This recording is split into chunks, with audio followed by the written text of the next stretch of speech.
Hello everyone, in today's tutorial I'm going to show you how to reset your YouTube recommendations back to normal. First you're gonna head up to your image, then click on your data in YouTube, then you're gonna scroll down till you find this. You're gonna click on and then you're gonna go to manage history.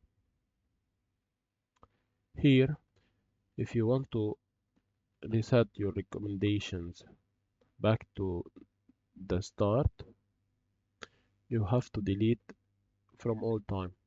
But you can simply go and delete the things you want to delete and it should be fixed. So here we delete, and then when you go back to YouTube,